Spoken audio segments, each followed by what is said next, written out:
Hey guys, you probably already watched the video showcasing Agomar as a cinematic teaser. This video is going to cover the planet's lore and map design. I originally was going to release these together as a single video, but I decided I wanted the cinematics separate.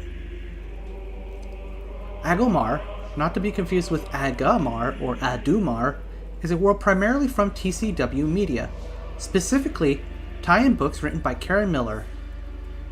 During the Clone Wars, Adi Gallia and her clone troopers defeated a contingent of B-2 battle droids and droidicas on Agomar by releasing a nanovirus that caused the droids to fight each other. We never actually see this, however, as the events are only retold in passing.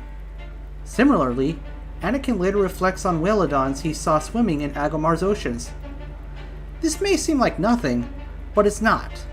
Whalodons, you see, are basically sentient whales, originally from the book The Glove of Darth Vader, and notably, they are specifically native to the world Mon Calamari. Agomar is on the opposite side of the galaxy as Mon Calamari, so why on Coruscant are there whalodons on Agomar? In EAWX, we inferred that this was because Agomar is a colony world of Mon Calamari. Mechanically speaking, this one small presumption shifts Agomar from being just another blank slate battlefield during the Clone Wars into being an oceanic world with Mon Calamari partisans. Further, it means that during the time of the Old Republic, Agomar will be flagged as part of the Mon Calamari Kingdom faction, giving them a foothold in any future GCs that feature the southern half of the galaxy. As for the map itself, it's actually a conversion of the map Magic Pink Gas Giant, used for Fusen and Quaribu, but overhauled with what I think is a much better layout that trades a lot of the air-only terrain for infantry-only terrain. That said, initially the map was not made for Agomar at all. So to be real, after the 1.5 release of Fall of the Republic, I felt really burnt out and took a 2-month break from mapping, focusing on other hobbies, such as Dungeons & Dragons. It was during this break that I stumbled upon inspiration.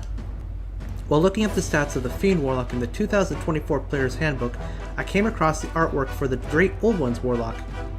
I love spooky casters, and I love nautical nonsense, so anytime I get to combine them is a good time.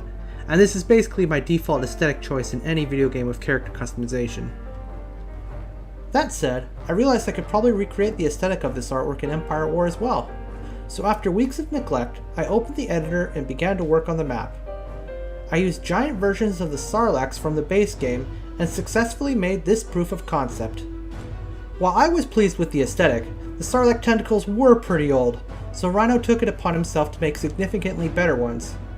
When the map was finished, I started looking at potential ocean worlds to use it on. Giant tentacles seem fitting for a world with creatures such as whalodons, so Agomar was an easy choice. But as I looked into the world more and read up on our internal notes about it, I recognized an even greater potential for the map and started making adjustments so that it better reflected a Mon Calamari colony. The map originally had human partisans, but I quickly changed them to Mon Calamari and Quarren, with 2 Mon Calamari near the center and the Quarren near the first landing zone, which should make for a more dynamic encounter. Anyway, that's Agomar's history, our colony world headcanon, and my design process for Agomar Kraken Island. Thanks for watching, and as always, please look forward to it.